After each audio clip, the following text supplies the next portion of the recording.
Hello. Hello from my apartment that I haven't left in like a week. I'm gonna just sit down. Um well, here we are. I thought this might be kind of a nice thing to do while the world is panicking a little bit and the like. Let me see. It's been a while since I've done a stream, so I'm trying to figure out how I can see what, nope, I'm not gonna, how I can see what folks write. Can I see what folks write? Um, Hang on. Apologies as I figure this part of it out. Let me see. Maybe I have to, oh, okay, I can see. Okay, great. This is all we need. All right, hi. Um, well, like I said in the video I posted, was that yesterday, all of the days are blurring together, aren't they? I know that this is a really challenging time for those of us who have had a history of eating disorders in our lives. There's a lot of anxiety and scarcity. And I know that I'm in my apartment with more food than I normally have, which is a weird feeling. And so I just wanted to sort of check in. Hi, Melissa, and see how everyone's doing. You're in treatment right now. That's great. Is it still up and running? Hi from Germany. Um, Gabriella, you bring up a great point on how um, boredom can be a massive trigger. You know, I was listening to a book by this woman named Annie Grace, and she talks a little bit more about alcohol use, but I find a lot of her psychology to be adaptable. Um, and she talks about how boredom, we're really afraid of it. But on the other side of boredom, we often find creativity and idea and imagination, and that boredom is actually a really important tool for us as human beings. But and I know I'm very guilty of this. I hate to be bored, I'm terrified of it. We use food or alcohol or drugs to escape that bored feeling, but we never boredom gives our brains, God, I wish I remembered the exact science of it, but it was fascinating when she talked about it. But when we move into like what feels like boredom, our brains change physiologically. So we're using a little bit less than what we normally do. So it gives our brain some like time to rest and reset. And then once we get to the other side of that boredom, we've got all of this like zest for creativity. So while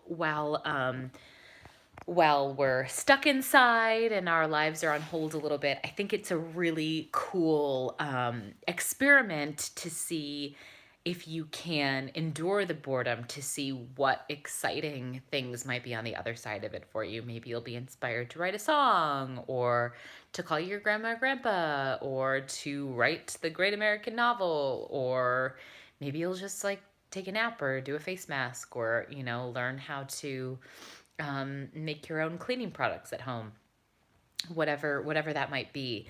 I think I'm trying in this time to reframe boredom as a tool. How can I accept it and then see what it could give me? I don't know. I don't know if that'll help you at all, but it's an idea. How is everybody doing? So I've got someone in Germany. Where around the world are we? Um, let's see. I can only see messages when they are like first. Let's see. UK, how is it going there?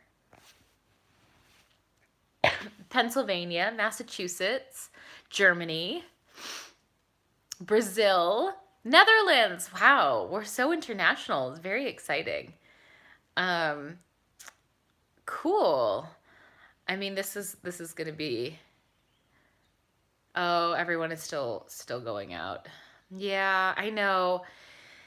It's hard, it's hard. We can only do what we can do, right?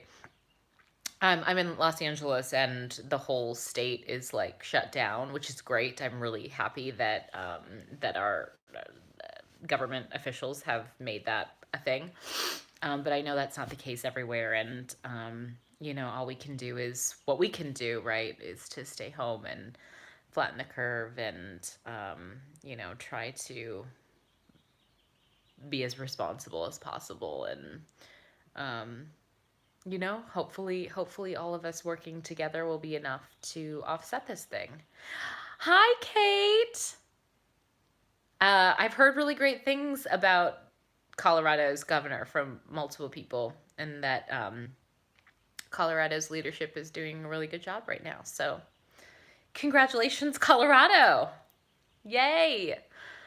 Um, mwah, mwah. Here in Berlin, people still meet outside in groups of like 5 or more. Oh, that's frustrating. Well, oh, great.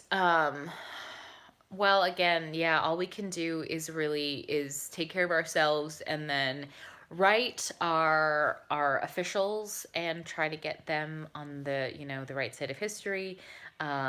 Guilt our parents into, it's like if you know someone who is immunocompromised or over 65, offering to get them things or offering to you know FaceTime them to keep them occupied. Those things can be good. I'm homeschooling, great distraction, but not for my AD. Yeah.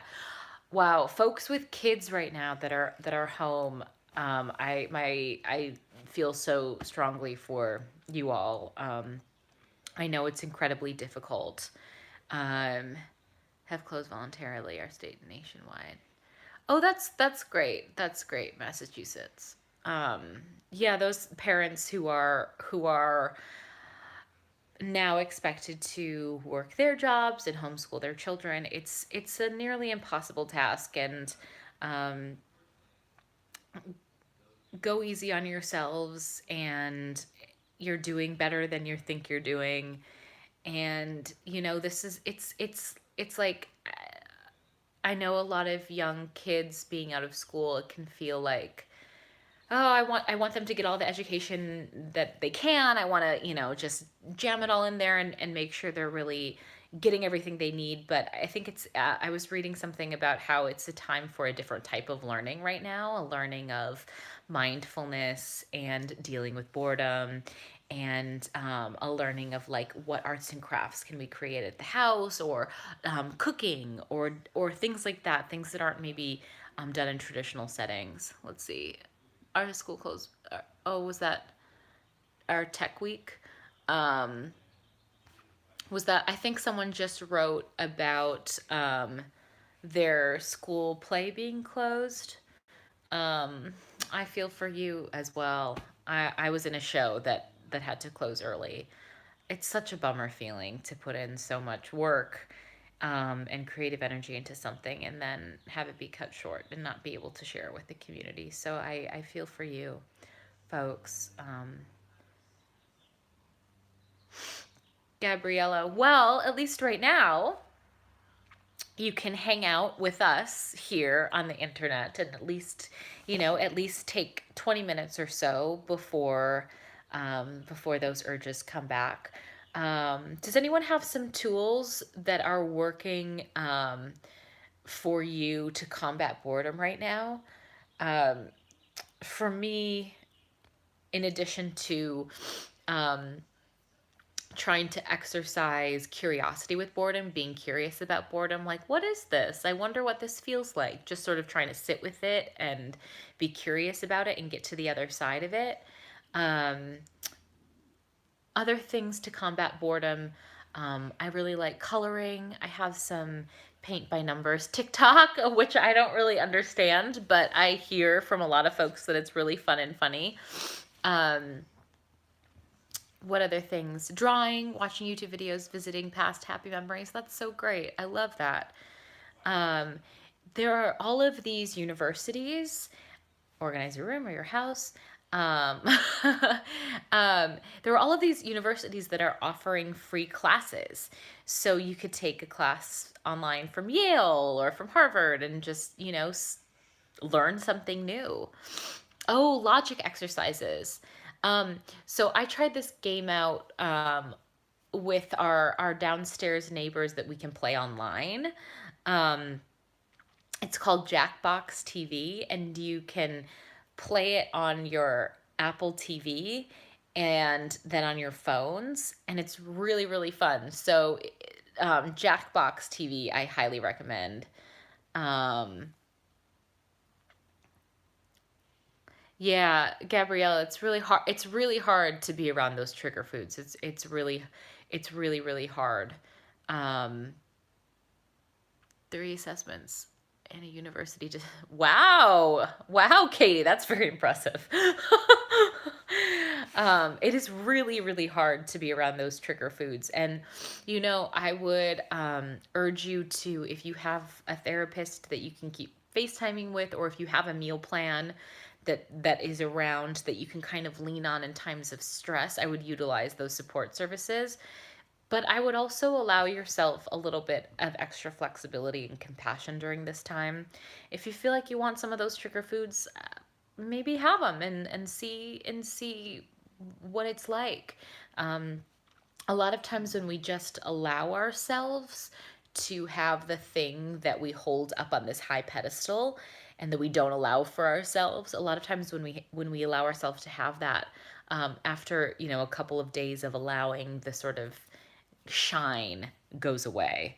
But of course, beneath that needs to be the support of um, constant being nourished. You can't do that after restricting, right? When you restrict, you set yourself up to binge. So if you're craving your trigger foods while you're restricting, you've put yourself in a cycle that's just going to keep repeating itself over and over again. But if you're nourishing your body in the way that it needs to be, right, and you have that trigger food, it's not going to have as much power because your body's going to be nourished. Let's see. I missed that last message. I'm trying to do a lot of like FaceTime conversations and FaceTime. Some friends and I from high school. Don't let it ruin a day. Yes, yes, yes.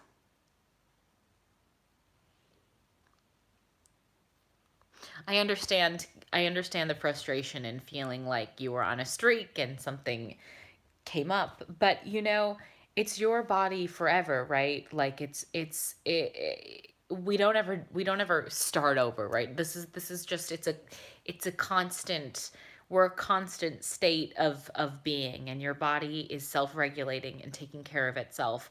And so you might emotionally feel the ramifications of that really, really intensely, but our bodies are really um, really, really smart and really, really capable of rolling with the punches that we throw at them. Um, so, so I would encourage you to let this time be a practice of self-compassion and forgiveness. If you let yourself off the hook, right? Oh, hi, Yuri.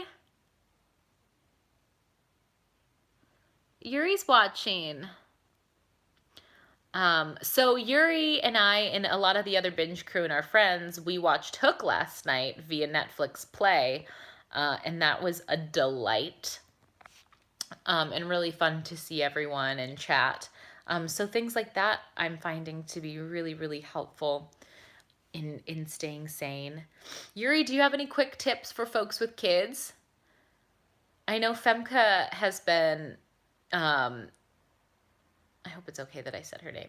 Oh, I know I've been seeing um, parents post fun projects they're doing with their kids, creative things around the house, stuff like that. Oh, I missed a couple of messages. Um, oh, I'm sorry, I missed a couple of messages. Um, I know I have a friend of mine who is putting on her phone so that her daughter can take virtual, like Zoom, dance classes. That's really cute, and they're doing a lot of like baking projects, and which might be triggering, but it could also be healing to bake with your kid. And food is inherently comforting. Um,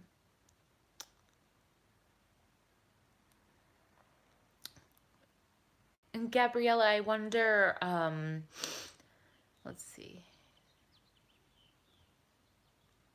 Yeah. Gabriella, I wonder if you have any support outside of yourself, any professional support in terms of a therapist or a nutritionist. I found the biggest. I'm not a therapist. I'm not a doctor. So all of this is just a person who's been in recovery for a long time, sort of spouting stuff in the middle of the apocalypse. um, who hasn't gotten dressed in a week. But I found for me the biggest key to stopping the cycle was to get nourished, and it was really really really uncomfortable, but I needed to be consistently eating what my body actually needed for a significant period of time to break that cycle. And that means eating what my body needs, even if I binge the night before, eating what my body needs, even if I feel really uncomfortable in my body. And just like doing some tough love and I was very fortunate to be in a treatment program that helped me do that. But is it triggering for you to read those kind of messages? No, it's not. It's not at all. No, I've been in recovery for a long time, and I work with Project Heal and have led some support groups and things like that. So I'm pretty. I mean, I feel compassion for those messages because I remember certainly what it's like to be in that place. But I don't find it personally triggering. In a way, I almost find it inspiring to stay on track because I remember what it was like, and I can feel the pain in your messages, and I remember it, and it's a hard fight, but it's a fight worth doing, and connecting with the community, I guess helps me stay on track. I suppose. I wonder if that answered the question. I missed a message. Does anybody have some great resources for online or FaceTime therapy or support during this time? I'm trying to think of like my therapist just does like FaceTime stuff, but I think there are apps and such that are for like meditation, and also apps where you can Talkspace. Is Talkspace a therapy app?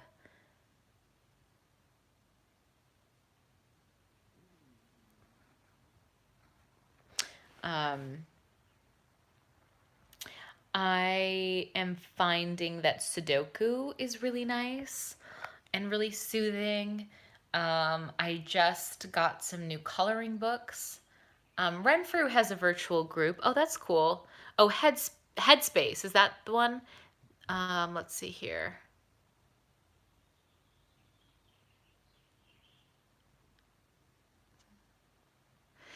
Oh, Ellie, yeah, I understand that cycle. I understand that cycle. It's really hard. Oh, Headspace is for meditation. Yeah, and I very firmly believe in the regulate what your regulate what you're eating and make sure your body's nourished, because when your body's not nourished properly, your brain can't function properly, and it has to be for like an extended period of time.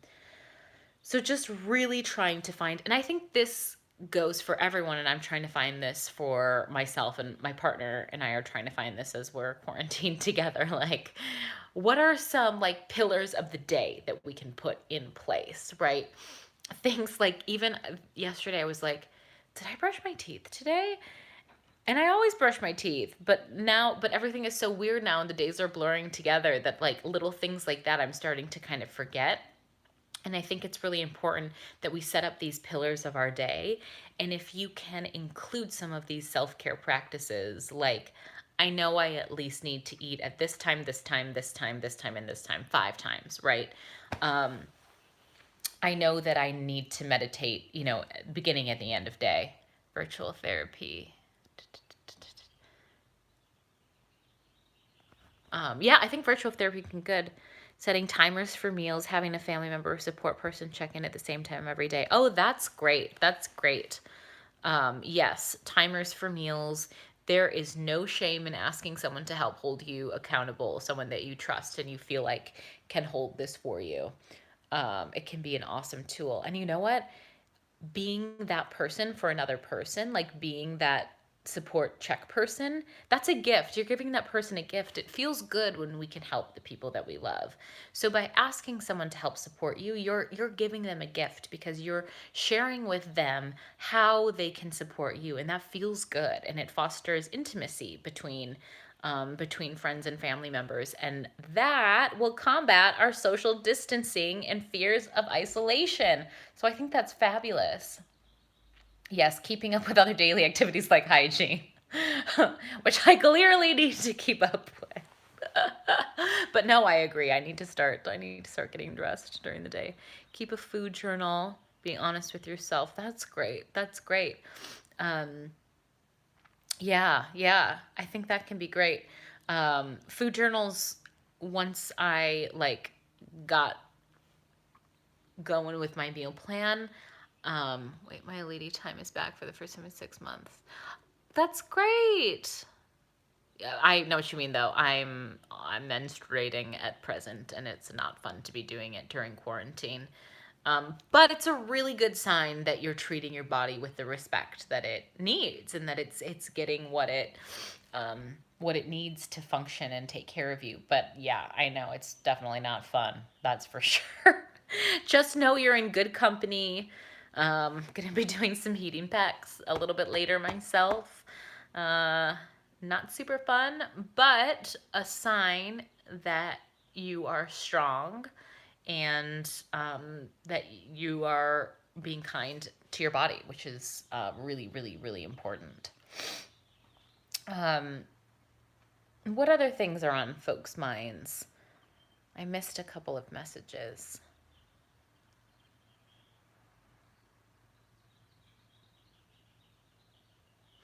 Gabriella, I wonder if there are some online support communities that you can really tap into right now. I think that could be really useful. Does anyone know some great online recovery communities or online support groups? Um, let's see. For example, self-care phase. Yeah, I think that's great. Annie Grace, who I talked about a little earlier too, she talks about this thing called, I think she calls it like surfing the urge, or surfing the craving. Um, and when you watch your urge to like restrict or to, whatever, any of your behaviors, um, urges happen, they build up and they peak, and then they kind of go down. And if you think of yourself as you're an observer to yourself, right? You're an observer, and you're watching the water of your life kind of go by, and you feel this urge, and you watch it, and you just ride it and see how much you can ride it. Ride that crest until it whoosh, goes down, and it will, right? You can ride that urge and get to the other side of it. Another thing you can do is, let's say my behavior was, um, let's say my ED behavior was, I'm just gonna make up something, was, I'm looking around my room, what do I have? Was turning on my side table lamp. Let's pretend that that's a behavior. It's obviously not. So I'm sitting in my bed right now. My side table lamp is across the room. So there are a lot of steps I have to take to make that happen. So the first step would be getting out of my bed. So, okay, I get out of my bed and just stand there for a moment. Take 20 seconds or so and just stand there. What is it like to be out of my bed? How does it feel on my feet? Interesting, interesting. Give that a couple minutes there. Just take a couple of minutes standing. Now, what's the next step? I need to walk closer to the table. All right, I'll start to walk closer and just stand there. I'm next to the side table now, just stand there. What does it feel like to be next to my trigger? What does it feel like to be next to the behavior? What is that like? The next step is putting my hand on the light switch. So put my hand there and just leave it there. What does it feel like with that light switch in my hand, right? So that you're taking time to be mindful within the behavior and slowing it way, way, way down. It's a really useful technique rewiring our brains, which our brains are incredibly malleable. And we can do that. We can rewire them, just slow it way, way, way, way down. And I'm seeing like a bunch of really good recommendations right now. So please, please check out these recommendations from folks who are tuning in. Oh, hi, Lauren. My cousin Lauren is on this feed. Lauren, you should put a little link. She's a jewelry designer. Those of you who were part of the Binge crowdfunding campaign, she designed the Slutty Brownie necklaces. And she's a small business owner who does incredibly gorgeous homemade handcrafted jewelry. I'm probably not talking about that correctly. But if you need a gift or if you need to practice some self care, she would be a fabulous small business to support. She's out of Memphis. And I highly encourage you decorate your glorious body with some of her jewels at present. Well, they're not really jewels, but they're really, really cool. I wonder if I have, well, I know I do have some. Let me see if I can show off some of Lauren's work here. Do do do do do do do do do do. Let's see, it might be in my other jewelry box. Lauren, you made this beautiful thing, right? This beautiful jewel long ago. I haven't decorated myself in jewelry for a week because I haven't gotten dressed, but maybe I should. I have a bunch of other Lauren Brooks. Oh, here's a Lauren Brooke. This beautiful, but it got a little bit tangled when I traveled. I love this one. What else is a Lauren Brooke? This has become Pimp Out my cousin. I promise I didn't come with the intention of self-promoting. She didn't. I've thrown this on her. Tips on keeping friendships when they become overwhelmed after being told you have an ED. That's great. That's a great question. I find that, or I've found in the past that being really clear on the kind of support can be helpful, because I think a lot of times folks who haven't struggled with eating disorders are like, oh God, are you dying? What do I do? And they don't feel like they have the tools to support you, right? If they're really your friends, they love you and probably want to, but are probably scared and confused. So I think that sometimes transparency can go the wrong way and be like, hey, I really appreciate you holding this information for you or for me. I want you to know that these are the things that I'm doing to take care of myself right now. As my friend, if you feel capable, here's what would really help me. And I know that when I was like really in it, some of my closest friends, I just needed them to treat me like a regular human being, and really like not talk a lot about my eating disorder unless I asked for that conversation starter, and they responded, and they did that. They treated me like a regular person because they knew that I was doing my stuff on my end, right? Like I was going to treatment and I was seeing the therapist and I was doing the meal plan and all of that. And what I needed from them was just them to be a friend and not really talk about it. Like we discussed a little bit earlier, maybe you could say, if you have the capacity to support me right now, I could really use a check-in at the end of every day, and maybe we can share what we're both grateful for at the end of every day and see, that can go a long way. But giving your friends and your support community concrete ways that they can help you, or relieving them of the task of needing to do that, because you're doing it yourself. I think the only way to really relieve that stress is to be doing the work on your end, right? If you tell someone in your life that you're struggling and then you don't follow through with a commitment to get better and to practice this really hard recovery practice, then it becomes a little bit not fair. Let's see. Sometimes my friends are just not super educated about it. I try not to take it personally. Yeah, I think there's so much like bullshit diet culture and stuff like and internalized misogyny, things like that are so deeply ingrained in us, where like folks will, we hear it all the time, right? oh, I shouldn't have eaten that, or I got to go burn that off. Stuff like that is so part of our conversation, um, unfortunately, that I think a lot of folks don't even realize they're speaking out of fat phobia or from diet culture. And sometimes it's worth bringing up, but sometimes it's just sort of saying, you know what?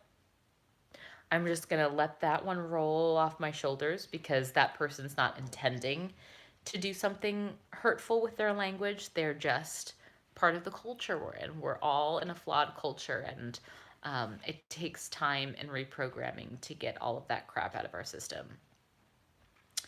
Um, did that answer the question? I felt a little random. Do you feel like you were too old for treatment? Oh, no. I understand that. I understand that impulse, Amanda. 21 is very young, by the way. um, let's see. When I went to treatment, I think I was 26 or 27. But there are folks in treatment with me. There was a woman in her 60s. Eating disorders don't discriminate in the age range at all. They can happen to the young, they can happen to the old, and regardless of where you are in your life, you deserve to live a good one, and you deserve support, right? It's just like if you had a cancer diagnosis at any age, you'd say treat that, right? So that people that had to look a certain way. Absolutely, Katie. Yeah, there's a total misunderstanding on what you can't see most eating disorders. Um, Shape is a terrible indicator of health, and that's just how it is. And our society needs a ton of reprogramming to understand that that's true. Um, but in the meantime, we have to just make sure that we can be part of the positive change by doing our part to practice our own recovery. Start locally, then think globally, right? Start locally with yourself, right? I hate the eating disorder body bull crap too. There's no such thing. Uh, they live in all kinds of bodies. But I will say they tend to live in minds of very fascinating, smart, dynamic, passionate, powerful people. So while you can't tell an eating disorder from its shape, I always am a little bit biased towards people with eating disorders because I'm like, I bet you're really freaking smart and really freaking interesting, because these illnesses tend to hit those of us whose brains are, in a really good way. Um, so that's something great, that connects us. Uh, and we just have to use that superpower for good instead of evil, for good in the world instead of to punish ourselves. Because we are on this planet for a very short time, and let's use it. You said that you were writing it, just maybe one you've always. Oh, giving the character my name. I did have some hesitations because it's like inspired by what I went through, right? But I'm actually quite different than that character.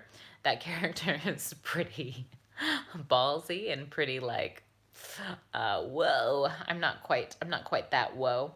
Um, but I think we just wanted to remind readers when we were sending the script out and when we were pitching that this was my story.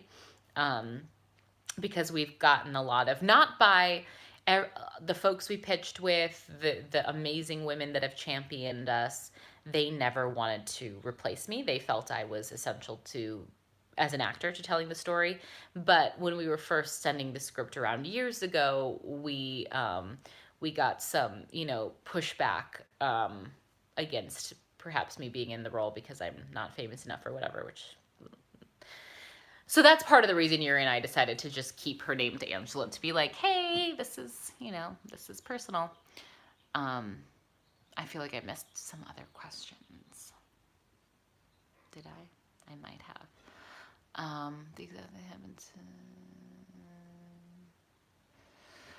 Oh, that's so frustrating, Katie. Yeah, I mean, it's just blatantly false. It's just blatantly false. And I like to think of recovery as a political act, right? I'm a political activist by being in recovery because I am practicing rebellion by taking care of myself and by refusing to be a part of a system that is set up to put women and men down, all genders down, and to keep smart, interesting, dynamic people from reaching their full potential.